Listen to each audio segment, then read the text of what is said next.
ছিল। প্রথম ফার্স্ট সফর হয়েছিল আমার সাতক্ষীরার হাদিপুরে, দেবহাটা উপজেলার একটা এলাকা আছে হাদিপুর, এসেছে আরো আগে। সাতক্ষীরা আসলেই না যেন মনে হয় আমি একটা ইসলামী জনপদে পদার্পণ করলাম।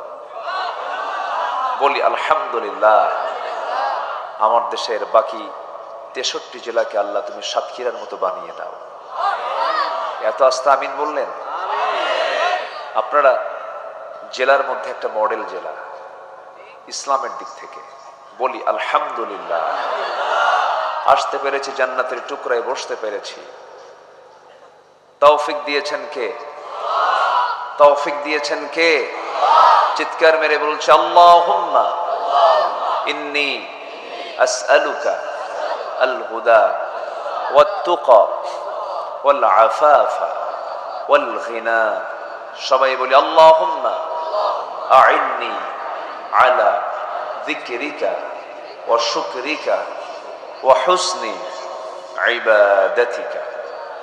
আমরা আল্লাহ তাআলার শুকর আদায় করলাম। গতকালকে আমার প্রোগ্রাম ছিল হলো বেশি দূরে না, রাজশাহী তানোরে।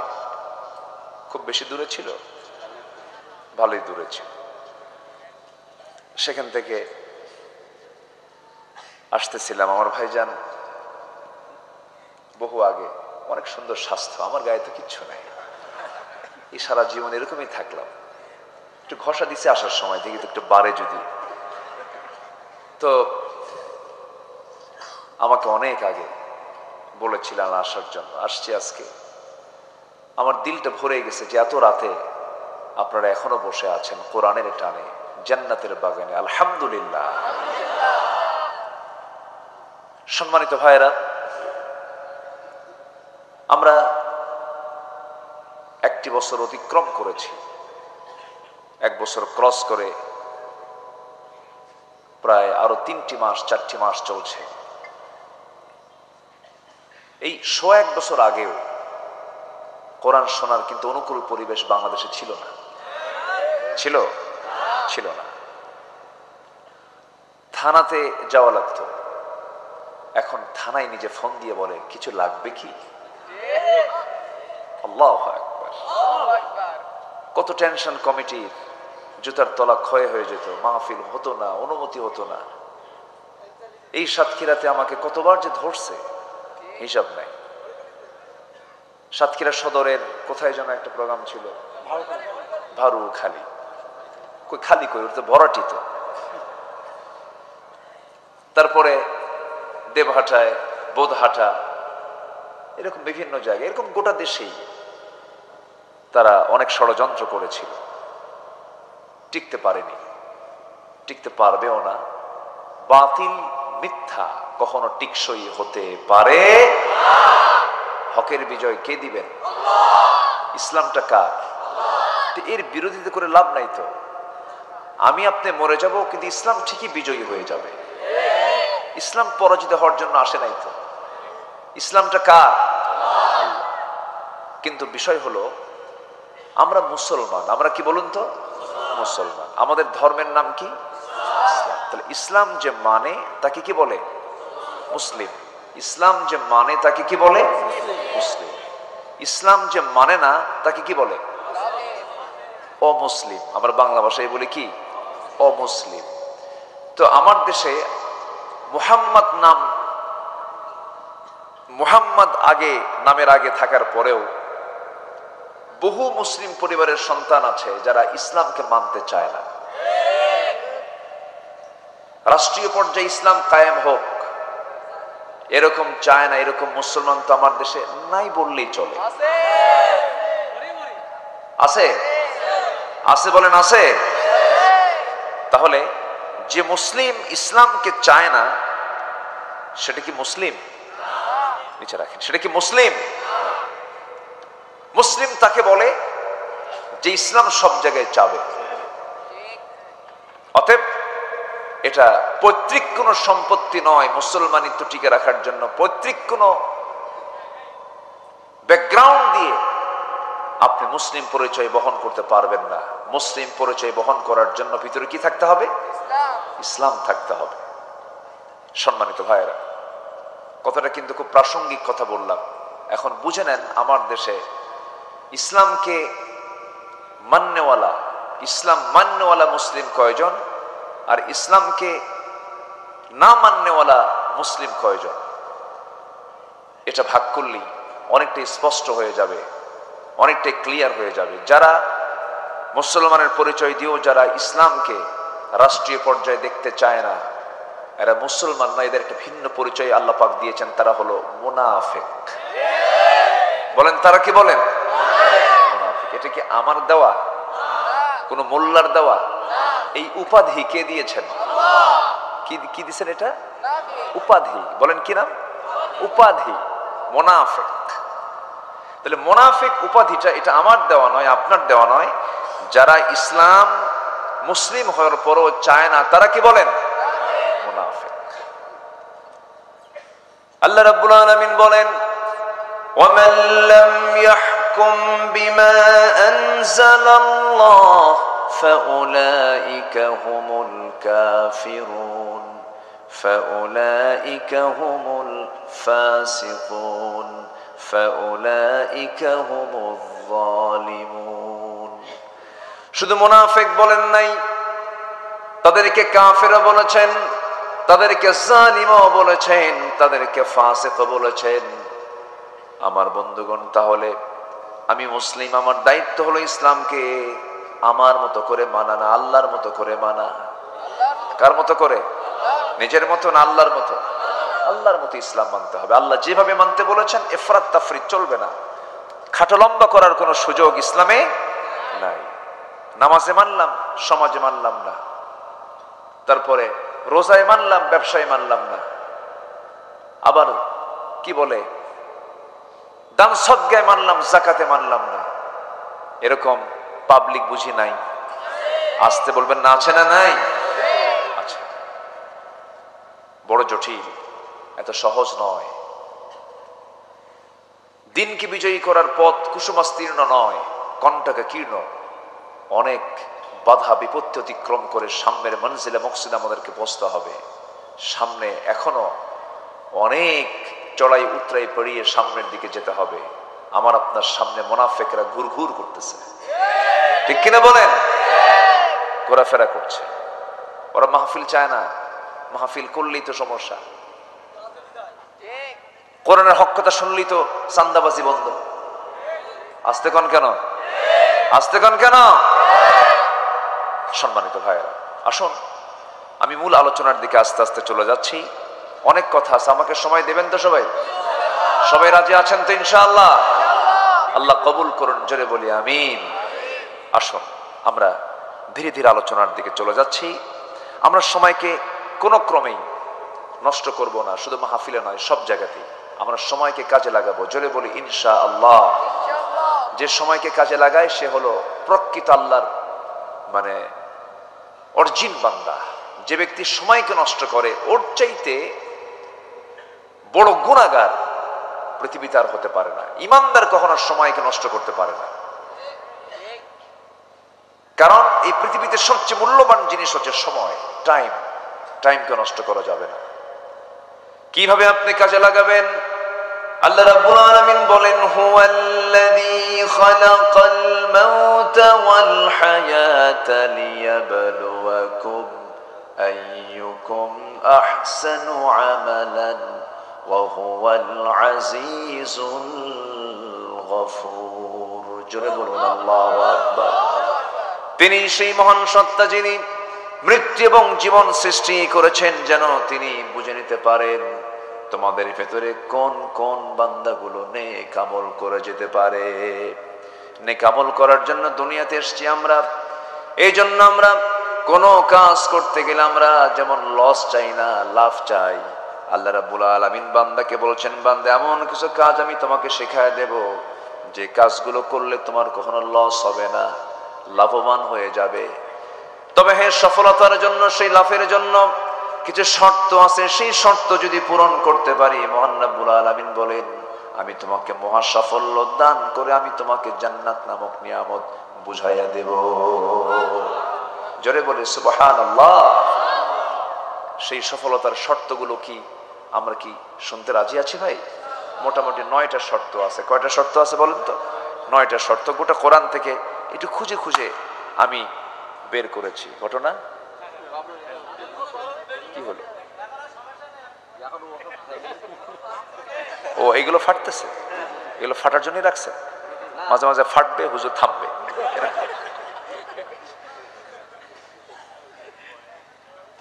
ডিজাইন করেছে তারা, জাস্ট ডিজাইন। ডিজাইন যদি বিপদ হয় তাহলে তো মুশকিল, অন্য কিছু দেওয়া লাগতো। আর যেন না ফাটে দোয়া করে নাকি? না, ওই যে একটু ডিস্টার্ব হয়, এটা শব্দ, এটা শব্দ তো। সাইয়েদনা ওমর ফারুক রাদিয়াল্লাহু তাআলা আনহু রাতের আধারে খালি পায়ে হাঁটতেন। বলা হলো আপনি খালি পায়ে হাঁটেন কেন? উনি বললেন যে এই যে রাস্তার যে পাথরগুলো আছে আর আমার জুতার যে খড়ম, জুতার সাথে পাথরের আঘাত লাগলে কি হবে? শব্দ হবে। এই শব্দে আমি রাস্তায় হাঁটবো, আর আমার নাগরিকরা যদি ঘুম ভেঙে যায় কিয়ামতের দিন কি জবাব দেবে? এই জন্য আমি ওমর খালি পায়ে হাঁটি, জনগণের জন্য ঘুমের কষ্ট না হয়। তাহলে ফাটাফাটি রাখা যাবে? রাখা যাবে না। শব্দ দূষণ। আমার দিকে তাকান, কষ্ট পাচ্ছেন নাকি আপনারা? আল্লাহ কবুল করুন, জোরে বলি আমিন। আমরা সফল হতে চাই। কার পরামর্শ নেব আমরা? কার পরামর্শ? তবে আল্লাহ রাব্বুল আলামিন আরেকটা আয়াতে 3টা কথা বলেছেন। 3টা কাজ যদি করো কখনো লস হবে না, সব সময় তুমি লাভবান হয়ে যাবে। আল্লাহ রাব্বুল আলামিন সুন্দর করে বলেন, ইন্নাল্লাযীনা ইয়াতলুনা কিতাবাল্লাহ ওয়া আকামুস সালাতা ওয়া আনফাকু মিম্মা রাযাকনাহুম সিররান ওয়া আলানিয়াতান ইয়ারজুনা তিজারাতান লান তাবুর। সূরাতুল ফাতির আল্লাহ রাব্বুল আলামিন বলেন 3টা কাজ যারা করবে, আল্লাহর কালামকে যারা তেলাওয়াত করবে, নাম্বার 2 হলো যারা নামাজ কায়েম করবে, নাম্বার 3 হলো যারা গোপনে প্রকাশ্য আল্লাহর পথে যারা খরচ করবে। এই 3টা কাজ আছে যার, তার কখনো লস নাই। জোরে কোন সুবহানাল্লাহ। তেলাওয়াত, নামাজ কায়েম আর আল্লাহর পথে দান, এই 3টা কাজ করলে আল্লাহর পরামর্শ হলো তার কোনো লস নাই। আল্লাহু আকবার বলো। তেলাওয়াত, এদেশে কি তেলাওয়াত আছে? কই? এখানে বসে আছেন যারা, আমি যদি বলি কোরআনটাকে সহি করে পড়তে পারবেন, সবার হাত কি উঠবে? উঠবে না। শুধু এখানে কেন, গোটা দেশেই তো উঠবে না। 20 কোটি মুসলমানের বসবাস যে দেশে, মাত্র 40 থেকে বড় জোর 50 লক্ষ মুসলমান কোরআনকে শুধু সহি করে পড়তে পারে, মাত্র 50 লাখ। আর বাকি এই বিশাল জনগোষ্ঠী কোরআনটাকে সহি করে পড়তে পারে না। কোরআন সহি না হলে নামাজ সহি হয়? আস্তে নামাজ সহি হয়? অথচ কোরআন সহি করে পড়া সবার জন্য কি? আরো জোরে বলেন। কোরআন সুন্দর করে সহি শুদ্ধ করে কোরআন তেলাওয়াত করা সবার জন্য কি? ডাক্তার কি সবার জন্য হওয়া ফরজ? ডাক্তার সবাই হলে রোগী থাকবে কই? ডাক্তার সবাই হবে না, ইঞ্জিনিয়ার সবাই হবে না, কিন্তু কোরআন সহি করে শেখা সবার জন্য কি? ফরজ। নামাজে কি লাগে? কোরআন লাগে। আজকে আমার দেশে 54 বছর হলো দেশ স্বাধীন হয়েছে। মিনিস্ট্রি অফ এডুকেশন ছিল, শিক্ষা মন্ত্রণালয় ছিল, অনেক কিছুই ছিল। একটা বৃহৎ বাজেট শিক্ষা খাতে ব্যয় হওয়ার পরেও আজকে বাংলাদেশের একটি সিংহভাগ অংশ, বিশাল একটি অংশ ন্যূনতম নামাজ আদায়ের জন্য যে কোরআন সহি করে পড়ায়, এতটুকু শিক্ষাও জাতি অর্জন করতে পারে নাই। অর্থাৎ এখান থেকে প্রমাণিত হয় শিক্ষা মন্ত্রণালয়গুলো ছিল ব্যর্থ। ঠিক কিনা? ব্যর্থ। আমার আর ব্যর্থতার গ্লানি আর দেখতে চাই না, ব্যর্থতার এমন চিত্র আর দেখতে চাই না। প্রত্যেকটি শিক্ষাঙ্গনের প্রত্যেকটি ফ্যাকাল্টিতে, প্রত্যেকটা শাখা প্রশাখায় কোরআন শেখাকে বাধ্যতামূলক করে দেওয়া হোক। আসতে কম কেন? জাতির চরিত্র ভালো হয়ে যাবে, জাতি ভালো হয়ে যাবে। এই জাতিকে ভালো করার জন্য যত কিছুই নিয়ে আসেন কাম হবে না। এই জাতি হলো মিশ্র জাতি, মিশ্র। কালো, ধলা, লম্বা, খাটো, চিকন, মোটা, বিচিত্র মানুষ। চায়না দেশের মতো আছে না? একটু চলে যান না আপনি উপজাতির দিকে চলে যান, এরকম। এই মিশ্র জাতি, ফরাসি, পর্তুগিজ, তারপরে কি বলে ব্রিটিশ, এই বিভিন্ন দেশের অনুপ্রবেশ হয়েছিল এই দেশে। 200 বছর ব্রিটিশরা শাসন করেছে দেশকে। এই মিশ্র জাতিকে ভালো করার জন্য আপনি অনেক চেষ্টাই তো হলো, কোনো চেষ্টাই সফল হবে না। এই জাতি ভালো হবে একমাত্র কোরআনের বিধান মেনে চললে পরে। আসতে বলবেন না, জোরে বলুন, ঠিক কিনা? কোরআন সব জায়গায় চালু হোক, সবাই চান না আপনারা? সবাইকে আপনারা চান না? আল্লাহ কবুল করুন, জোরে বলেন আমিন। হায়রে, পার্লামেন্ট 16 বছর দেখলাম, কত চিত্র বিচিত্র। পার্লামেন্টে কোরআন তেলাওয়াত করার লোক নাই, কারি সাহেব যান নাই।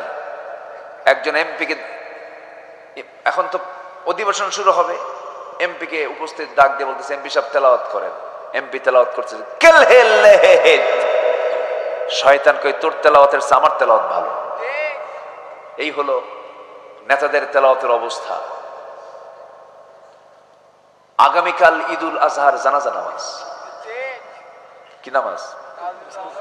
জানাজা নামাজ। ঈদুল আজহার জানাজা নামাজ। বাচ্চা হয়েছে এক মন্ত্রীর, বাচ্চা হাতে নিয়ে বলে, লা ইলাহা ইল্লা আনতা সুবহানাকা ইন্নী কুনতু মিনাজ জালিমিন। কি কথা কি বুঝতেছেন আপনারা? এই চিত্র আমরা দেখতে পেলাম। 16 বছরে জমজমাট সংসদে কোরআন তেলাওয়াত না হলেও মমতাজের গান ঠিকই হয়েছে। আসতে কোন কেন? গান হয়েছে। কি যে পাম মারছে 16 বছর, গানের মধ্যেও পাম। এই জাতি তো তেল মারতে পারে, বুঝলেন? কিছু না মারতে পারলো কি মারতে পারে? তেল মারতে পারে। সব দেখা শেষ করলাম আমরা। কেউ 9 বছর, কেউ 25 বছর, কেউ 16 বছর, সব দেখা শেষ। আইয়ুবের শাসন দেখেছি, মুজিবের ভাষণ শুনেছি, জিয়া কেটেছেন খাল, এরশাদ চাচার তাল বেতাল, মাঝখানে শেষের দিকের হরতাল আর হরতাল, সব দেখা শেষ। আগামীর বাংলাদেশকে আমরা দেখতে চাই কোরআনের বাংলাদেশ। রাজি আছেন কারা কারা? হাত উঁচু করে দেখান।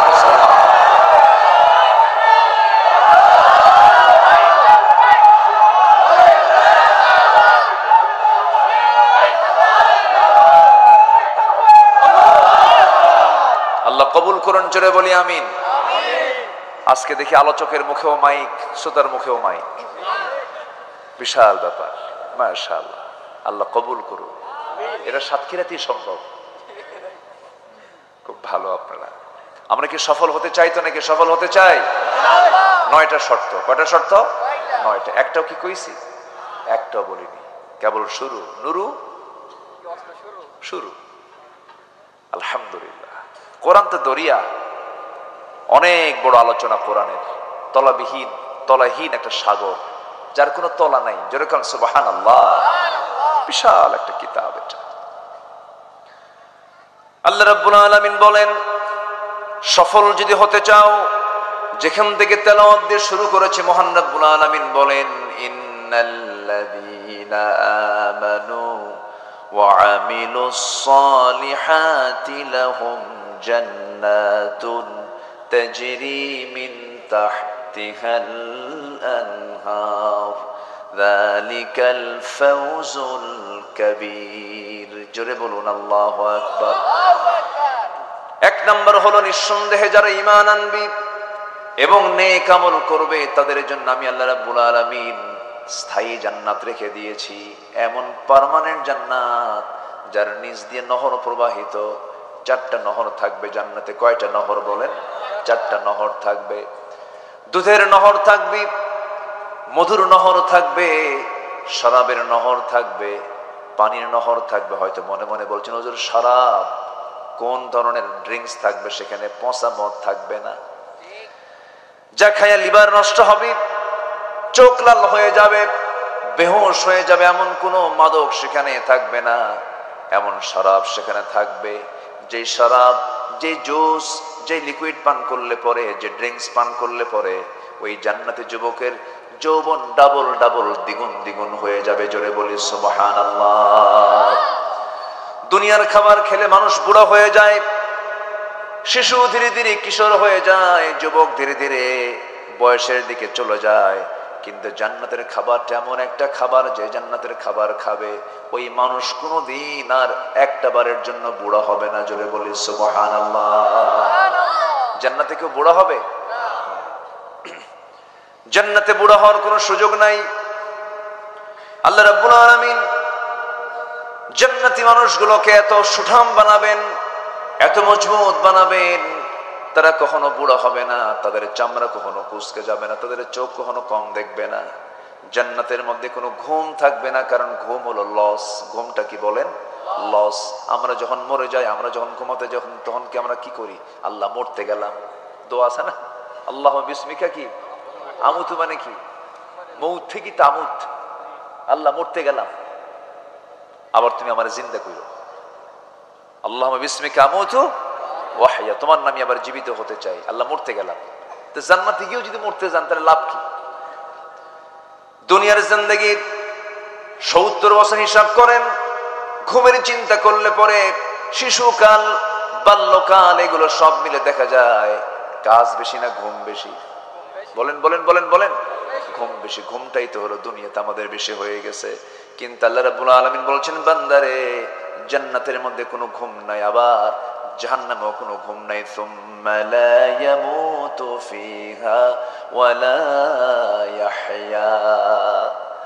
জান্নাতেও কোনো ঘুম থাকবে না, আবার সে জান্নাতে আবার তাজাও থাকতে পারবে না, এমন মায়ের সেখানে হবে। এখানে যেমন রিমান্ড, জাহান্নামের মধ্যে রিমান্ড আছে না নাই বলেন? জাহান্নামের রিমান্ডের যে ফেরেশতা থাকবে, সেই ফেরেশতার চোখ নাই, কান নাই, চোখ নাই, কানও নাই, চোখ নাই, কানও নাই। চোখে দেখলে পরে দয়া হবে, এই জন্য চোখ রাখবেন না।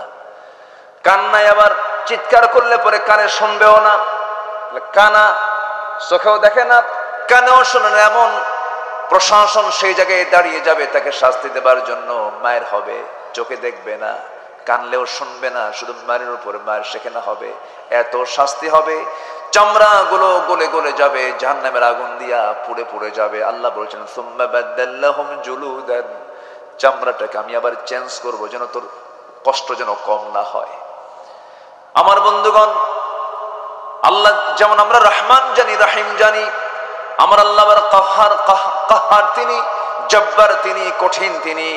জাহান্নামটা এত ভয়ঙ্কর, জাহান্নামটা এত ডেঞ্জারাস জায়গা, যা সহ্য করার কোনো ক্ষমতা আমাদের নাই। এই জন্য আল্লাহর কাছে সবসময় বলতে হবে, আল্লাহ মেহেরবানি করে আমাকে জাহান্নাম থেকে বাঁচাও।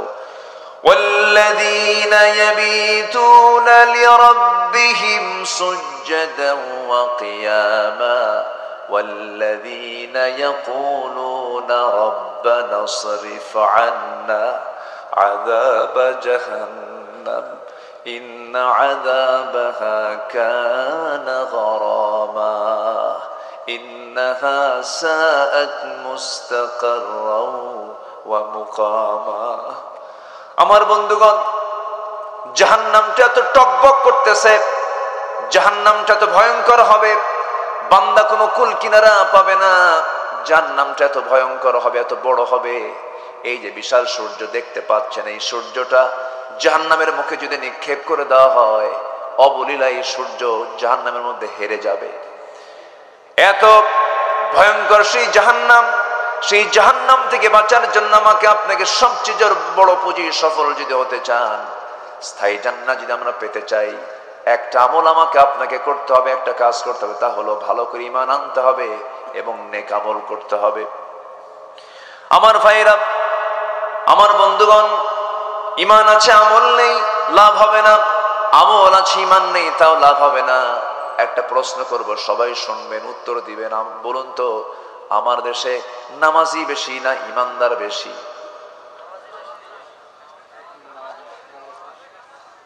ভালো করে বলেন, নামাজি বেশি না ঈমানদার বেশি? নামাজ না পড়ি ঈমান আছে বলে, এরকম বলে। নামাজ না পড়ি ঈমান আছে আমার। এখন বলেন, নামাজি বেশি না ঈমানদার বেশি? ঠিক আছে না? ঈমানদার বেশি। নামাজ নাই কিন্তু ঈমান আছে, এবং চাপাও খুব শক্ত, এত শক্ত চাপা, চাপার উপরে ট্রাকের চাকা পড়লেও চাপা ভাঙ্গে না, এত শক্ত চাপা, নামাজ পড়ে না, কিন্তু হিম্মত দিয়ে বলে আমি মুসলমান। অথচ আমার নবীজি বললেন আল ফারকু বাইনাল মুমিন ওয়াল কাফির তারকুস সালাত, মুমিন এবং কাফিরের মাঝে পার্থক্য সৃষ্টিকারী হলো নামাজ। নামাজ পড়বে মুমিন, নামাজ না পড়বে সে কাফির। আল ফারকু বাইনাল মুমিন ওয়াল কাফির তারকুস সালাত, মান তারাকা সালাতান মুতাআম্মিদান ফাকাদ কাফার, যে ব্যক্তি ইচ্ছাকৃত এক ওয়াক্ত নামাজ ছাড়লো সে যেন কুফরি করলো। আমার বন্ধুগণ, আমার আল্লাহ সবচেয়ে বেশি ক্ষেপে যান, সবচেয়ে বেশি রেগে যান বান্দা যখন কি করে বলেন? নামাজ ছেড়ে দেয়। জাহান্নামে যাওয়ার এক নাম্বার কারণ কি বলেন? যারা নামাজ, এক নাম্বার কারণ কি বলেন? নামাজ। তাহলে আমার দেশে এখন সবচেয়ে বড় অপরাধ হচ্ছে কি বলেন? বলেন কি ছেড়ে দেওয়া? নামাজ ছেড়ে দেওয়া। তাহলে এই দেশের এখন যত অপরাধ আছে আল্লাহর দৃষ্টিতে আখিরাতের জন্য বাংলাদেশে ধরুন আজকে যত অপরাধ হয়েছে, সবচেয়ে বড় অপরাধ হলো কি অপরাধ বলেন? নামাজ ছেড়ে দেওয়া। আচ্ছা বলেন তো, নামাজ ছেড়ে দেওয়ার মতো এত বড় অপরাধকে নিয়ে সব দল কি চিন্তা করে? সব দল কি চিন্তা করে? কিন্তু কিছু দল আছে চিন্তা করে, আছে কিনা বলেন? আছে কিনা বলেন? সেটা কি অন ইসলামী দল না ইসলামী দল? অন ইসলামী দল না ইসলামী দল? আপনি কেমন মুসলিম, আপনি ইসলামী দল করেন না, আপনার মুসলমানিত্ব থাকতে পারে না। সোজা কথা। তাহলে আমার দেশে এমন কিছু দল আছে যে দল এত বড় একটা অপরাধ, নামাজ নিয়ে তাদের কোনো চিন্তা নাই, জনসভার ডাক দেয়, নেতা হাজির হয়ে যায়, শত শত নেতা মঞ্চে দাঁড়ানো বক্তৃতা দিচ্ছে, লক্ষ লক্ষ কর্মী জনসভায় হাজির হয়ে গেছে, বিশাল বড় মাঠ ভরে গেছে। জোহরের আজান হয়ে গেল, নামাজের খবর নাই। আসরের আজান হয়ে গেল, নামাজের খবর নাই। তাদের দলীয় যে কর্মসূচি, যে কার্যসূচির ভিতরে নামাজের কোনো এজেন্ডা নাই। 20 মিনিটের জন্য নামাজের বিরতি এমন কোনো কথাও নাই। যে দল করতে গেলে দলের নেতার নামাজের খবর থাকে না, নামাজের কোনো কর্মসূচিও থাকে না। সেই দলের নেতৃত্বকে মানা যাবে না। আর সেই সমস্ত বেনামাজি নেতৃত্বের মুখে আমরা জুতা মারি, থুতু মারি। দরকার নাই, খামাখা জাহান্নাম যাবো কেন? ওই দল করে জাহান্নাম যাওয়ার দরকার আছে? জাহান্নাম যাওয়ার দরকার আছে? রাগ করতেছেন মনে হয় আপনারা। হুজুর এগুলো কি কন? এগুলো তো শুনতে আসি নাই, এগুলোই শুনতে হবে। জাহান্নাম থেকে বাঁচতে হবে ভাই। সবচেয়ে বড় চ্যালেঞ্জ হলো জাহান্নাম থেকে বাঁচা। জাহান্নাম থেকে বাঁচা মানে আপনি সফল। ফামান যুহজিহা আনিন নার ওয়া উদখিলাল জান্নাহ ফাকাদ ফাজ। জাহান্নাম থেকে বেঁচে যে জান্নাতে ঢুকলো সেই তো সফল। আল্লাহু আকবার। এজন্য জান্নাতে আমাকে ঢুকতেই হবে, জান্নাতে আমাকে প্রবেশ করতেই হবে। সবাই কি জান্নাতে যেতে রাজি আছেন? সবাই কি জান্নাতে যেতে রাজি আছেন? জাহান্নাম থেকে বাঁচার জন্য যে কাজগুলো তা করতে হবে। জাহান্নাম থেকে বাঁচার জন্য এক নাম্বার কাজ হলো, বলুন কি? বলুন বলুন বলুন বলুন। সবাই কি নামাজ 5 ওয়াক্ত পড়তে রাজি আছেন তো ইনশাআল্লাহ? যার বউ নামাজ পড়ে না কি করবেন বলেন?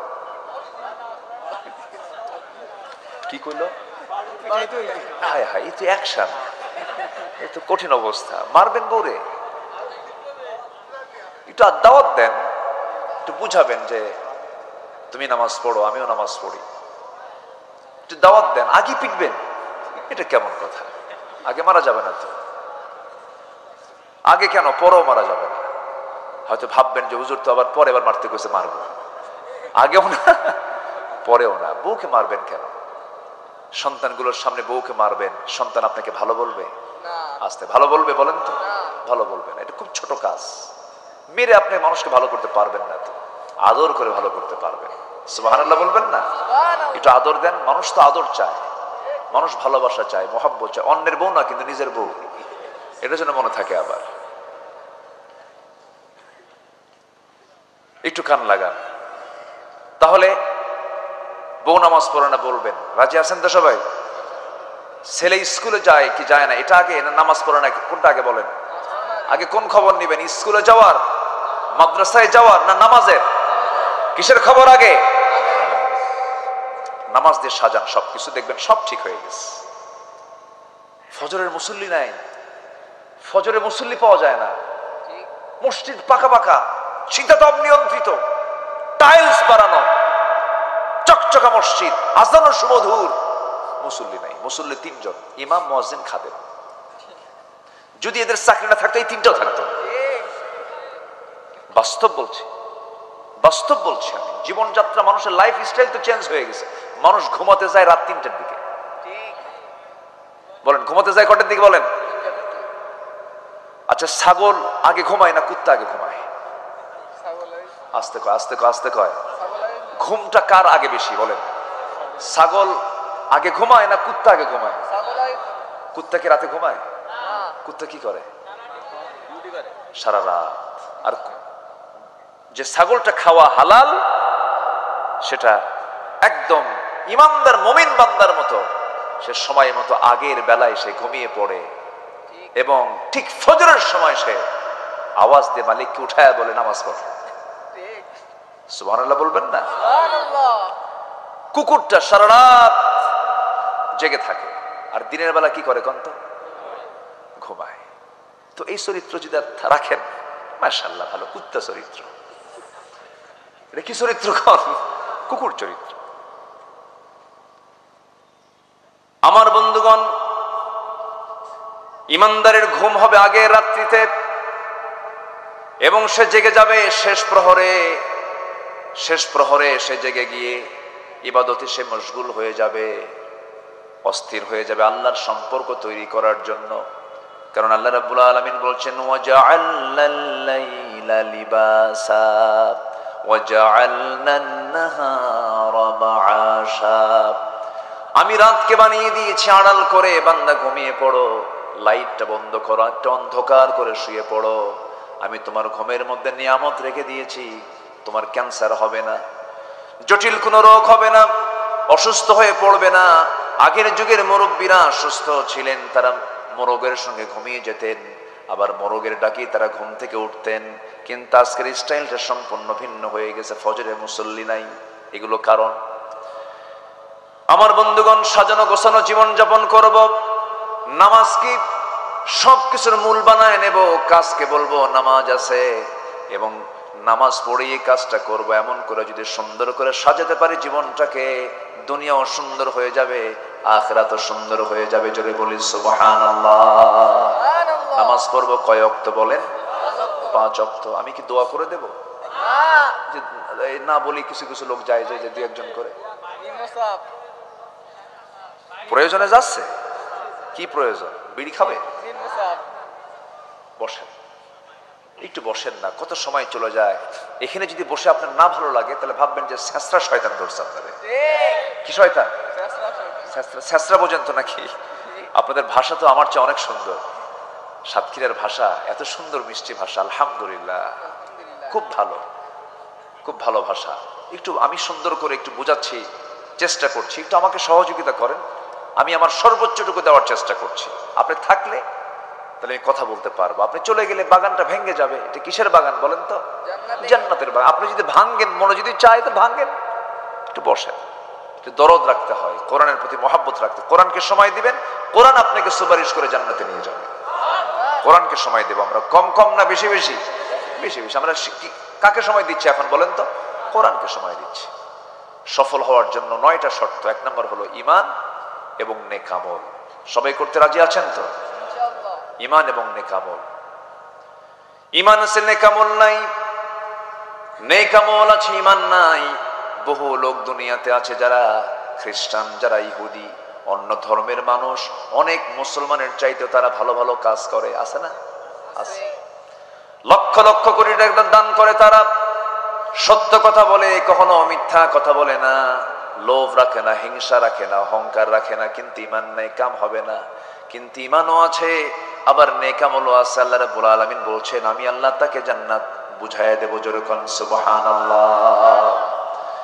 আমার বন্ধুগণ, ঈমান তো এনেছি, কিন্তু ঈমানটাকে টিকে রাখা সহজ নয়। আমার নবীজি প্রথমে আবিসিনিয়ায় কিছু সাহাবীকে পাঠায় দিলেন, আবিসিনিয়ায় হিজরতে পাঠায় দিলেন। আবিসিনিয়ায় যাওয়ার পর এমনকি আমার নবীর হাতে বায়াত নেওয়ার পরও তারা, ঈমান আনার পরও তারা আবার খ্রিস্টান হয়ে যায়। কি হয়ে যায়? নবীর হাতে বায়াত নিয়েছে, এরপরও খ্রিস্টান হয়ে গেছে। কিন্তু আল্লাহ রাব্বুল আলামিন বান্দাকে বলছেন, বান্দারে ঈমান তো এনেছো, কিন্তু ঈমানটা শুধু আনলেই হবে না, ঈমানের উপরে টিকে থাকতে হবে। আল্লাহ রাব্বুল আলামিন বলেন, ইন্নাল্লাযীনা ক্বালু রাব্বুনাল্লাহু সুম্মা ইসতাকামু তাতানাজ্জালু আলাইহিমুল মালায়েকা আল্লা তাখাফু ওয়া লা তাহজানু ওয়া আবশিরু বিল জান্নাতিল্লাতী কুনতুম তুআদুন। জোরে বলুন আল্লাহু আকবার। নিঃসন্দেহে যারা বলবে আমার রব আল্লাহ, সুম্মা ইসতাকামু, এবং তার উপরে টিকে থাকবে, আল্লাহ রাব্বুল আলামিন বলছেন ঈমান আনবে এবং টিকে থাকবে, আমি আল্লাহ তাকে এমন সুন্দর জান্নাত দেব যে সুন্দর জান্নাতটা স্থায়ী জান্নাত হয়ে যাবে। জোরে বলুন সুবহানাল্লাহ। টিকে থাকতে হবে। ঈমান আনা যায়, কিন্তু টিকে থাকা সহজ নয়। অনেকে একটা প্যাকেট বিড়ির কাছেও ঈমান বিক্রি করে দেয়, আছে না নাই বলেন তো? বিক্রি করে দেয় ঈমানটা একদম। ইউসবিহু মুমিনান ওয়া ইউমসি কাফিরান, সকালবেলা ঈমান আছে, বিকালবেলা ঈমান নেই। এটা করা যাবে না। ছোট্ট একটা ইতিহাস মনে পড়লো, এক সাহাবীর কথা মনে পড়লো। আমি এই তো সম্প্রতি মক্কা মদিনায় গিয়েছিলাম। ওখানে গেলে প্র্যাকটিক্যাল কিছু দেখা যায়। আল্লাহ তুমি সবাইকে যাওয়ার তৌফিক দাও, জোরে বলি আমিন। যেতে তো খুব একটা বেগ পেতে হয় না এখন। আগে জাহাজে যাওয়া লাগতো, 14 দিন 15 দিন 1 মাস পর্যন্ত লেগে যেত। এখন ঢাকা যেতে যত সময় লাগে তার চাইতে ঢাকা থেকে মক্কা যেতে তার চেয়ে সময় কম লাগে। আলহামদুলিল্লাহ বলে। কিন্তু সাথে একটু টাকা পয়সা লাগে। কিন্তু কি পরিমাণ টাকা পয়সা লাগে? আপনার স্ত্রীর জন্য আপনি যদি 1 ভরি যদি একটা গহনা দিয়ে, 1 ভরি গহনা দিয়ে যদি কিছু 1 ভরি দিয়ে যদি কোনো গহনা বানায় দেন, তাও আজকের বর্তমান বাজারে লাগবে প্রায় 2,12,000 টাকা ভরি। রানিং চলছে। 2,12,000 টাকা ভরি দিয়ে আপনার স্ত্রীর একটা গহনা 1 ভরি থেকে আর কতটুকুই হয়? তাহলে 1 ভরি গহনায় যদি এত টাকা লাগে, আর আমার নবীর সোনার মদিনায় যেতে আসতে মাত্র লাগে হলো 1,50,000 টাকা। বউকে সোনা দিবেন না মদিনা ঘুরাবেন বলেন? আসতে কোন কোথায় কোথায় বলেন বলেন বলেন বলেন। একটু প্ল্যান করেন, প্ল্যান করেন, পরিকল্পনা করেন।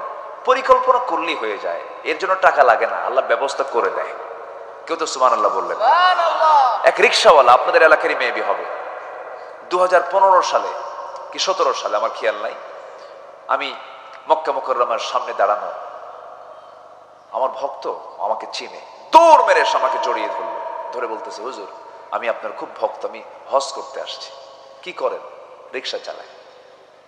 রিকশা চালান আপনি? কেমনে আসলেন? হুজুর 15 বছর প্রত্যেক দিন 20, 30, 40, 50 টাকা পর্যন্ত জমা করেছি, একটা টাকা হাত দিন ওই জায়গায়। যেদিন টাকা পূরণ হয়ে গেছে জমা দিছি, হজে আসছি। কেউ তো আলহামদুলিল্লাহ বললেন না। তাহলে ইচ্ছা থাকলে কি হয়? উপায় হয়। চেষ্টা করবেন, হয়ে যাবে। মদিনা গেলে হাঁটলেও মনে হয় রাসূল এই দিক দিয়ে হেঁটেছেন। আল্লাহ, আমার ভাইরা জীবনটাকে সুন্দর করে সোনালী বানায় ফেলবো, গোছানো বানায় ফেলবো। এলোমেলো জীবনের কোনো মূল্য নাই। সাজানো গোছানো জীবন তখনই হবে যখন বান্দা ঈমান আর নেক আমল করবে। জোরে বলি সুবহানাল্লাহ। সফল হওয়ার জন্য শর্ত কয়টা বলেন? 9টা বলেছি। কয়টা? 1 নাম্বার। নাম্বার 2 হলো সফল হওয়ার জন্য নাম্বার 2 যেটা দরকার, قد أفلح من تزكى وذكر اسم ربه فصلى بل تؤثرون الحياة الدنيا والآخرة خير وأبقى إن هذا لفي الصحف الأولى صحف إبراهيم وموسى। জোরে বলুন আল্লাহু আকবার। সূরাতুল আ'লা শেষ দিকে আল্লাহ রাব্বুল আলামিন বলছেন সফল কি হতে চাও নাকি? সফল হওয়ার জন্য বাইরের দিকে নয়, অন্তরটা ঠিক রাখো, নফসটা ঠিক রাখো। নফস যদি ঠিক হয়ে যায় সব ঠিক হয়ে যাবে। বান্দার যদি এই ভিতরটা, এই রূহটা যদি ঠিক হয়ে যায়, নফসটা যদি ঠিক হয়ে যায়, বান্দার সব ঠিক হয়ে যাবে। আল্লাহ বাহ্যিক কিছু দেখবেন না। লা ইয়ানজুরু ইলা সাওয়ারিকুম ওয়ালা ইলা আজসামিকুম ওয়ালাকিন ইয়ানজুরু ইলা কুলুবিকুম ওয়া আমালিকুম, তোমাদের বাহিরের বাসভূষা দেখবেন না, পোশাক আশাক দেখবেন না, চেহারা দেখবেন না, আল্লাহ দেখবেন তোমার ভিতরের খবরটা কি। জোরে কোন সুবহানাল্লাহ। তোমার ভিতরে যদি হিংসা তৈরি হয় কবুল হবে না, তোমার ভিতরে যদি লোভ তৈরি হয়, অবৈধ কামনা তৈরি হয়, কোনো লাভ হবে না। আমার বন্ধুগণ, ইমানের এই নফসের কিছু রোগ আছে, নফসের রোগ আছে না নাই বলেন? কি শুনবেন শুনবেন শুনবেন আগ্রহ আছে? আল্লাহ কবুল করুন, জোরে বলি আমিন। একটু বসেন, মাঝে মাঝেই দেখি একটু নড়াচড়া হচ্ছে, একটু বসেন। আমি ভাইকে একটু বলছিলাম একটু আগে ভাগে দিলে ভালো হতো, একটু দেরি হয়ে গেছে, একটু 9টার দিকে উঠলে আর একটু ভালো হয়, কিন্তু উনি বললেন না একটু পরেই উঠবেন আপনি। আচ্ছা ঠিক আছে, উঠান। রাত বেশি হলে মানুষের একটু ভার ভার হয়ে যায়, যে একটু বসেন, আর একটু সময় দিবেন না আপনারা? দিবেন না? একটু সময় দিবেন না ইনশাআল্লাহ? আল্লাহ কবুল করেন, জোরে বলি আমিন। তাহলে বলেন তো, বাইরে শুদ্ধতার প্রয়োজন না ভিতরে শুদ্ধতার প্রয়োজন? ভিতরে। ভিতরে যদি ঠিক থাকে সব ঠিক। ভিতরটা ঠিক রাখতে হবে। জমি কিনলো একজন আর ঘুম হয় না আরেকজনের, আছে কিনা বলেন? জমি কিনছে, জানো জমিটা কিনলো কেমন, সারা রাত ঘুম নাই আর শুধু মাথা থাপড়ায়, হাই রে করছে কি করছে কি, আছে কিনা বলেন? এই যে আপনার ভিতরে হিংসা কাজ করছে, এটা হলো নফসের রোগ। এটা কিসের রোগ বলেন তো? নফসের রোগ। এই রোগ থাকা যাবে না। এই রোগ থাকলে পরে সব শেষ হয়ে যাবে। হিংসা মানুষকে সব শেষ করে দেয়। ক্বালা ইয়াকুম ফিল হাসাদ ফাইনাল হাসাদ ইয়াকুলুল হাসানাত কামা তাকুলুন নারুল হাতাব। তোমরা হিংসা করতে যেও না, রাসূল বলেছেন হিংসা সমস্ত নেক আমলকে শেষ করে দেয়, যেমন করে আগুন প্রত্যেকটা কাঠখণ্ডকে জ্বালিয়ে ভস্ম করে দেয়। হিংসার ধারে পাশে আমরা যাব না, লোভের ধারে পাশে যাব না, অবৈধ কামনার ধারে পাশে যাব না। আল্লাহ রাব্বুল আলামিন বলছেন, সফল যদি হতে চাও নফসকে শুদ্ধ করো, নফসকে পরিশুদ্ধ করো, নফসকে ঠিকঠাক করে ফেলে দাও। নাম্বার 2 চলে গেল, সময় কম। নাম্বার 3 হলো সত্যবাদী হওয়া। কি বাদী হওয়া বলেন? বলেন বলেন কি বি? সত্যবাদী হওয়া। আমার দেশে সত্য সাক্ষ্য বেশি না মিথ্যা সাক্ষ্য বেশি? কোর্ট আদালতে কাছারিতে ওখানে কি সত্য সাক্ষ্য বেশি চলে না মিথ্যা সাক্ষ্য বেশি চলে? মিথ্যা সাক্ষ্য বেশি চলে। শুধু মিথ্যা সাক্ষী দিয়ে ভরপুর, উল্টা পাল্টা সব বিচারের রায়টা উল্টা পাল্টা। আর বিগত 16 বছরে যে বিচারগুলো ছিল এগুলো তোর কোনো হিসাবই নেই। অটো রায়। কি রায় বলেন? আল্লামা সাইদির একজন মামলার সাক্ষী, তার যে বিরুদ্ধে মামলা হয়েছে সেই মামলার সাক্ষীর জন্ম হলো 79 আর ঘটনা হলো 71। ঘটনা কি? 71। ঘটনা ঘটেছে 71 সালে আর সাক্ষীর জন্ম কোন সালে? 79 সালে। তাহলে সে দেখলো কেমনে? রুহের জগৎ থেকে দেখছে। এই 16 বছর আমরা যা দেখেছি, ফেরাউন পৃথিবীতে ছিল হলো 1600 বছর। 1600 বছরে তার কোনোদিন জ্বর হয়নি, কষ্ট হয়নি। এরা ছিল কত বছর? 16 বছর। সংখ্যার কিন্তু মিল আছে, কিন্তু কথা বলতে সংখ্যারও কিন্তু মিল আছে, চরিত্রর মিল ছিল। ফেরাউনের একটাই নেশা ছিল, ক্ষমতা হারানো যাবে না, ক্ষমতা এটিকে থাকতেই হবে। মার পেট থেকে সন্তান করাত দিয়ে চিরে সন্তানকে বের করে হত্যা করা হয়েছে শুধু ক্ষমতাকে পাকাপোক্ত করার জন্য। বিগত 16 বছর তার আলেমদেরকে ফাঁসির মঞ্চে ঝুলায় মেরে ওদের লক্ষ্য একটাই ছিল ক্ষমতাকে পাকাপোক্ত করা। কিন্তু আল্লাহ রাখেন নাই। কারণ আল্লামা সাইদি বহুদিন আগে বলেছিলেন, 25 বছর আগে, তিনি যে আল্লাহওয়ালা ছিলেন আমার কাছে 100% মনে হয়। আপনার কি মনে হয় আমি জানি না। আল্লামা সাইদি বলেছিলেন 25 বছর আগে, গাছের গোড়ায় নাড়া দেব, সোজা মামুড়ি দিল্লি গিয়ে পড়বা। কি লন্ডনে গিয়ে পড়ছে? আমেরিকা গিয়ে পড়ছে? কোথায় গিয়ে পড়ছে বলেন? দিল্লি গিয়ে পড়ছে। যা বলেছিলেন সেখানে গিয়ে পড়েছে। সম্মানিত ভাইয়েরা, উনি বলেছিলেন বাংলাদেশে এমন একটা সময় আসবে এই ইসলাম বিরোধী শক্তিগুলো পালানোর জন্য একটি দূরের গর্ত খুঁজে পাবে না। পায় নাই, কলার পাতায় শুয়েছিল। জানেন না আপনারা? মানে টিকতে পারে নাই। অতএব এই 56,000 বর্গ মাইলের এই সুজলা সুফলা শস্য শ্যামলা সোনার বাংলাদেশে ইসলাম বিরোধী কোন অপচক্রান্ত টিকসই হতে পারে না। সকল কিছুকে রুখে দাঁড়িয়ে আমাদের একটি কাজ সামনে পড়ে আছে, সেটা হলো কোন আইন মানি না আল্লাহর আইন ছাড়া। একমাত্র জমিনে চলতে হবে কার বিধান? কার বিধান? আল্লাহর বিধান। এটাকে মাথায় রেখে আমরা সামনের দিকে এগিয়ে যাই। আমাদের সাহায্যের জন্য কাউকে লাগবে না। আমাদের সাহায্যের জন্য কে যথেষ্ট বলেন? আসতে বলবেন না, কে যথেষ্ট?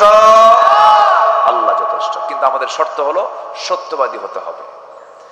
আল্লাহ রাব্বুল আলামিন বলেন, ইত্তাকুল্লাহ ওয়া কুলু কাওলান সাদীদা ইউসলিহ লাকুম আ'মালাকুম ওয়া ইয়াগফির লাকুম যুনুবাকুম ওয়া মান ইউতি'ইল্লাহা ওয়া রাসূলাহু ফাকাদ ফাযা ফাওজান আযীমা। জোরে বলুন আল্লাহু আকবার। সত্য কথা বলবে, সত্য পথে চলবে, এর উপকার হলো, এর ফলাফল হলো আল্লাহ তোমার সমস্ত ভুল আমলগুলো যদি করে থাকো আল্লাহ পাক এটাকে ইসলাহ করে দিবেন, সংশোধন করে দিবেন। এবং আল্লাহ বলছেন এই কাজ যদি করতে পারো আমি আল্লাহ তোমাকে মহা সফলতা দান করব। জোরে বলি সুবহানাল্লাহ। ইমানদার জিহ্বায় কখনো মিথ্যা কথা আনতে পারে না। ইমানদারের জবান কখনো দুই রকম হতে পারে না। ইমানদার কখনো ওয়াদা ভঙ্গ করতে পারে না। ইমানদার কখনো আমানতের খেয়ানত করতে পারে না। ইমানদার কখনো যৌনাঙ্গের অবৈধ পথে যৌনাঙ্গকে ব্যবহার করতে পারে না। বিবাহ বহির্ভূত কোনো সম্পর্ক জড়াতে পারে না।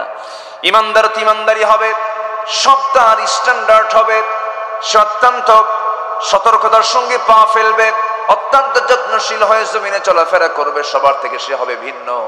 ইমানদার কখনো অপচয় করতে পারে না। ইমানদার কখনো দুর্গন্ধ জাতীয় কোনো পরিবেশে যেতে পারে না। আমার দেশের মানুষ সাধারণ মানুষ বেশি না বিড়ি খাওয়া মানুষ বেশি? বলেন কি খাওয়া মানুষ বেশি বলেন? যারা বিড়ি খায় তাদের গায়ের একটা গন্ধ আছে না? মিশকাম্বরের নাকি? মিশকাম্বরের গন্ধ, পচা পচা গন্ধ। ইমানদার এগুলো সঙ্গে সম্পর্ক জড়াবে না। আল্লাহ কবুল করেন। জোরে বলি আমিন। আরো জোরে আমিন। 9টা শর্তের মধ্যে 3টা শর্ত হলো, সংক্ষিপ্ত করে বলছি। নাম্বার 4, কই যান? বসেন বসেন। মাশাআল্লাহ, আলহামদুলিল্লাহ। এই দুটা কার? পোতা ছেলে আর নেতি ছেলে। বুঝলাম না তো, একটু বুঝায় বলেন। এটা মেয়ের ছেলে, ওর পোতা মানে হচ্ছে ছেলের ছেলে। মাশাআল্লাহ, ভাইয়ের তো কোনো কিছু বাদ না, অভাব তো। মাশাআল্লাহ, আলহামদুলিল্লাহ। আল মাল ওয়াল বানুনা জিনা। আল্লাহ আমার ভাইয়ের সব দিক থেকে এগুলোকে চক্ষু শীতলকারী বানায় দেন। জোরে বলি আমিন। আরো জোরে আমিন। এই ছোট্ট বাচ্চারা যদি এখানে দাঁড়ায় দাঁড়ায় বসে বসে যদি ওয়াজ শুনতে পারে, আর আপনার মধ্যে যদি ধৈর্য যদি ঘটে, আল্লাহ পাক মডেল হিসেবে এখানে পাঠায় দিয়েছেন। দেখ আমরা আছি। আল্লাহু আকবার বলেন। বাচ্চাগুলো দাঁড়ায় আছে, কোনো ঘুম নাই, একদম দেখেন না ছায়া আছে কেমন, একদম ডাকাতের মতো। ভয় লাগতেছে, একটা হুমকি স্বরূপ না? আলহামদুলিল্লাহ, খুব সুন্দর। আল্লাহ বড় আলেম বানায় দাও। জোরে বলি আমিন। আরো জোরে বললাম আল্লাহুম্মা আমিন। শত্রুর চোখে যেন আমরা, বাতিলের চোখে যেন আমরা আতঙ্ক হই, আল্লাহ কবুল করুন। জোরে বলি আমিন। ওরা যেন আমাদের দেখে যেন আতঙ্কিত হয়। সম্মানিত ভাইয়েরা, তাহলে 1 নম্বর হলো ঈমান নেকামল। নাম্বার 2 হচ্ছে পরিশুদ্ধিতে তাজকিয়াতুন নফস। নাম্বার 3 হচ্ছে সত্যবাদী হওয়া। আমরা সত্যবাদী হব। জোরে বলি ইনশাআল্লাহ। নাম্বার 4 হলো তাকওয়া অর্জন করা। কি অর্জন করা বলেন তো? তাকওয়া। তাকওয়া মানে হলো বেঁচে থাকা। কি থেকে বেঁচে থাকা? হারাম থেকে বেঁচে থাকা। কি থেকে বলেন তো? হারাম। সুদ খাওয়া যাবে না। সুদ তো নাই না? আছে। সুদ আছে ভাই? আছে। সুদও আছে। বিসমিল্লাহ কয়ে খাবেন। সুদের ধারে পাশে যাওয়া যাবে না। সুদের ধারে পাশে যাওয়া যাবে না, যাবে না। এই লোকটা উঠলো কেন? উনি কি সুদ টুদ খায় নাকি? তো বসেন না কেন? একটু বলার সময়, যাওয়ার সময় চিন্তা করবেন সুদের ওয়াজ হচ্ছে, এই সময় গেলেই তো ভাববে যে আমি এই লোকটা সুদ খাই মনে হয়। বসেন। সুদের ধারে পাশে আমরা যাব না। সুদ খাওয়া কি? আরো জোরে, আরো জোরে, আরো জোরে। আচ্ছা, সুদের ওয়াজ যদি কিয়ামত পর্যন্ত করি, সমাজ থেকে কি সুদ বন্ধ হবে? বন্ধ হবে কোথায়? আল্লাহু আকবার, কি সুন্দর করে বললেন। সারা জীবন ওয়াজ করে সুদ বন্ধ হবে না, জেনা বন্ধ হবে না। আল্লামা সাঈদী রাহিমাহুল্লাহ বলেছেন, কোন এক বক্তৃতায় সরাসরি আমি শুনতেছিলাম, কোথায় যেন পল্টন হবে মেবি, উনি বলছিলেন, শুনুন আমার ভাইয়েরা, 3 যুগ ধরে ওয়াজ করলাম, 36 বছর চলে, 2003 সালের দিকে এই কথা বলেছিলেন তিনি। 36 বছর ধরে কত ওয়াজ করলাম, সুদও কমে নাই, জেনাও কমে নাই, মদের বোতল কমে নাই, দিন দিন বেড়ে চলেছে। এই ওয়াজ কিয়ামত পর্যন্ত করলেও কোনো কাজ হবে না, কিন্তু অতি সহজে এই মদের বোতল বন্ধ হয়ে যাবে, সুদের কারবার বন্ধ হয়ে যাবে যদি সুদের বিরুদ্ধে আইন পাশ করে যদি যাকাত ভিত্তিক আইন যদি প্রতিষ্ঠা করা যেতে পারে। জেনা বন্ধ হয়ে যাবে, জেনার লাইসেন্স যদি বন্ধ করে দেওয়া হয়, জেনা বন্ধ হয়ে যাবে। মদের দোকান বন্ধ হয়ে যাবে, মদের লাইসেন্স যদি বন্ধ করা হয়, মদের দোকান বন্ধ হয়ে যাবে। আমার বন্ধুগণ, জায়গা মতো ইসলাম পৌঁছে যাক, সবাই চান তো নাকি? সবাই চান নাকি? আমার বন্ধুরা, আল্লাহ বলছেন রাষ্ট্র ক্ষমতায় যারা আসবে তাদের জন্য আমি 4টা আইন দিলাম, 4টা দফা দিলাম। রাষ্ট্র ক্ষমতা পাবে, 4টা কাজ করবে। এই 4টা কাজ করার জন্য যে দল, সেই দলকে আপনারা সমর্থন দিবেন। নাম্বার 1 হলো নামাজ যারা কায়েম করবে, যাকাত যারা আদায় করবে, সৎ কাজের যারা আদেশ দেবে, অসৎ কাজের যারা বাধা দেবে, এই 4টা কাজ যারা রাষ্ট্র ক্ষমতা পেলে পরে 4টা কাজ যারা করবে, তারাই হচ্ছে মুসলমানদের পক্ষের, তারাই হচ্ছে ইসলামের পক্ষের শক্তি। এই 54 বছর কেউ কি করছে এগুলো? না।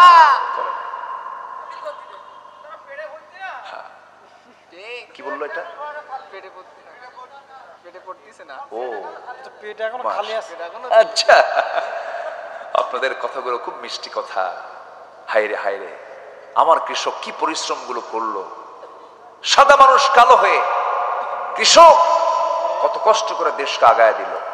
শ্রমিক সীমিত মূল্যে শ্রম দিয়ে দেশের টাকা, দেশের অর্থনীতিকে ডেভেলপ করলো। প্রবাসীরা, সাতক্ষীরা অনেক প্রবাসী আছে না বাইরে, দেশের বাইরে, প্রবাসীরা কত কষ্ট করে একটা ছোট্ট ঘরের ভিতরে একটা চকিকে 3 তালা বানায়, 3 তালায় একদম উপরে নিচে একটা রুমের মধ্যে গিজি গিজি করে, মুরগির সংখ্যা যা, মানুষের সংখ্যা তার চেয়ে বেশি, একটা ঘরের ভিতরে এত কষ্ট করে ঝুলন্ত পাখির মতো ঝুলন্ত হয়ে বিল্ডিং এর কনস্ট্রাকশনের কাজ করে প্রবাসীরা টাকাগুলো রেমিটেন্স দেশে পাঠালো, দেশকে সামনের দিকে আগায় দিল। সবগুলো অশিক্ষিত, শ্রমিক অশিক্ষিত, কৃষক অশিক্ষিত, প্রবাসী অশিক্ষিত, ওরা দেশকে আগায় দিল। আর দেশকে পিছায় দিল কারা? ধ্বজাধারী কিছু চরিত্রহীন নেতারা, যারা দেশের টাকা বাইরে পাচার করেছে। রাজনীতি করার কোন অধিকার তাদের থাকতে পারে না।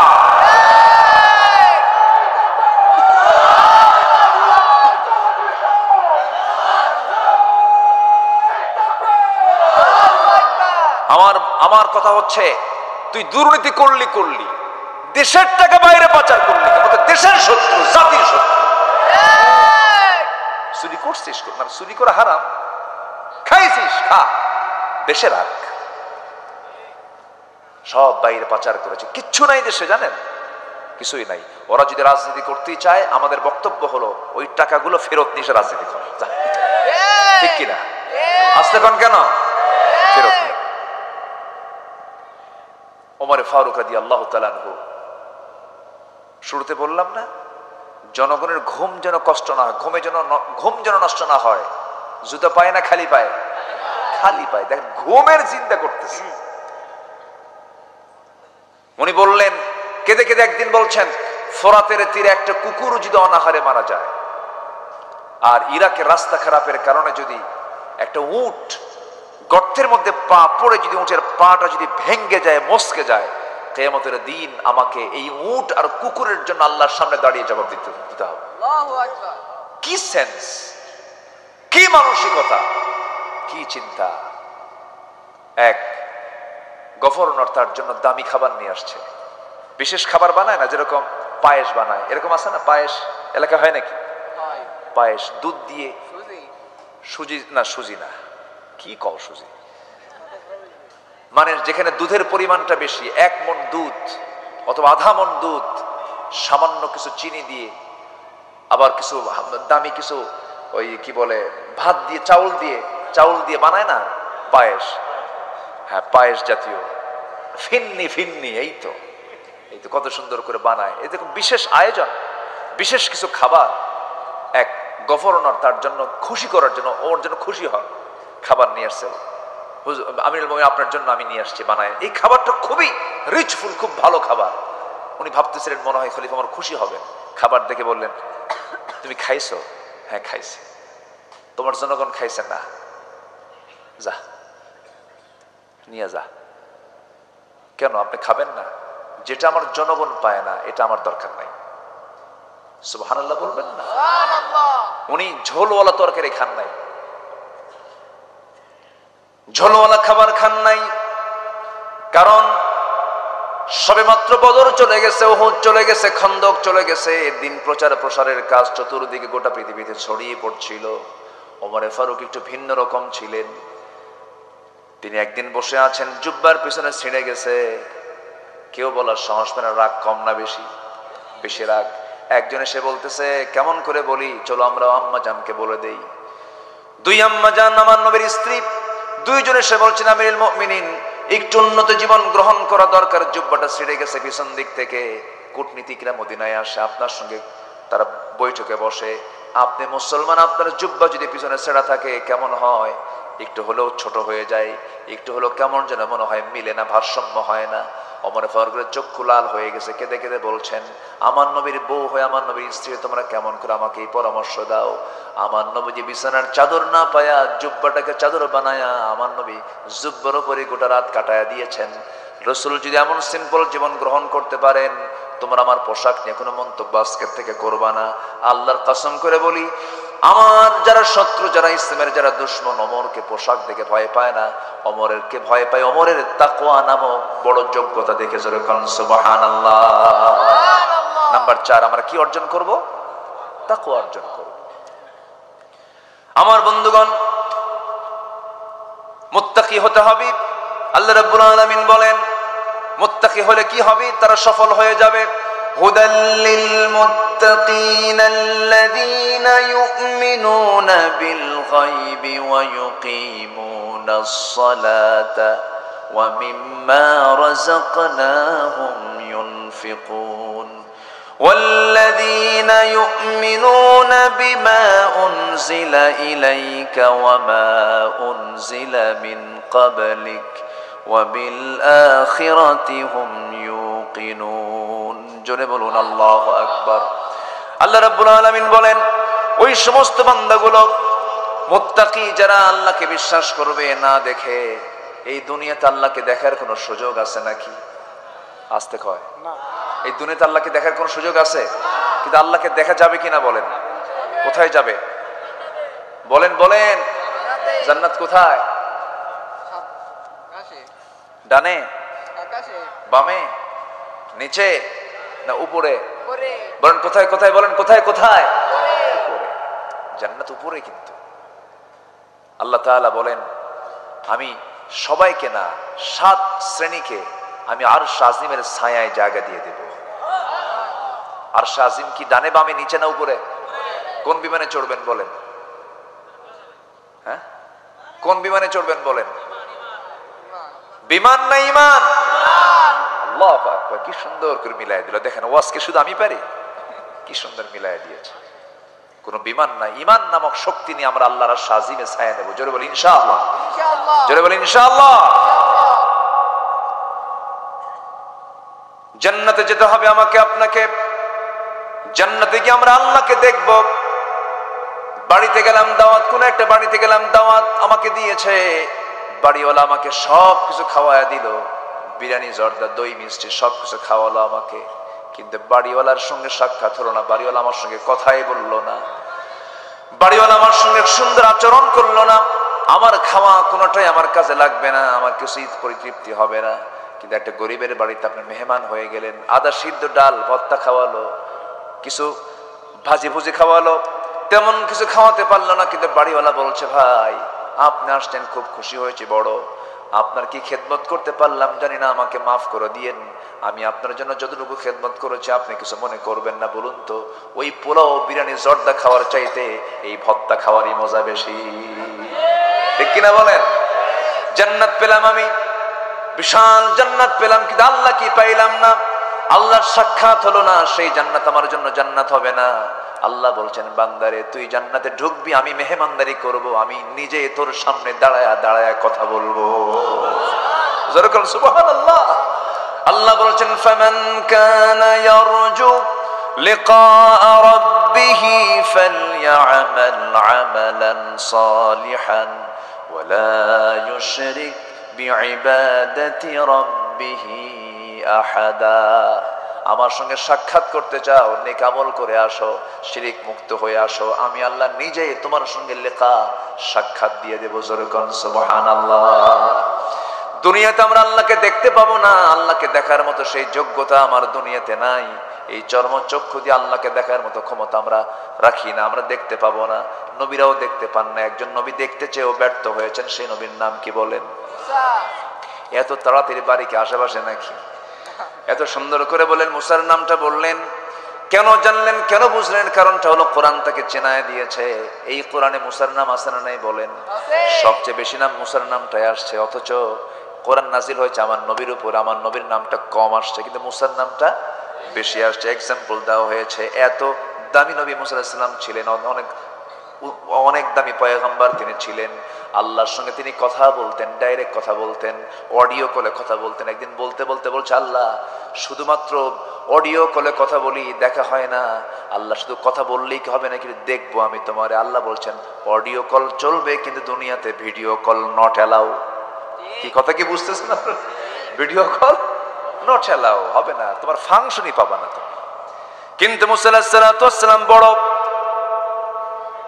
একটু জিদ্দি ছিলেন, যা বলতেন তিনি তাই করে ছাড়তেন। বলতেন আল্লাহ তুমি যেটাই বলো না কেন, বলে ফেলছে যখন চেষ্টা করে ছাড়বো। আল্লাহ বলেন লেন তারানি, আমাকে দেখতে পাবেন। আল্লাহ দেখার চেষ্টা করি, চেষ্টা করে দেখি, চেষ্টা করে ব্যর্থ হলে কোনো আফসোস নাই।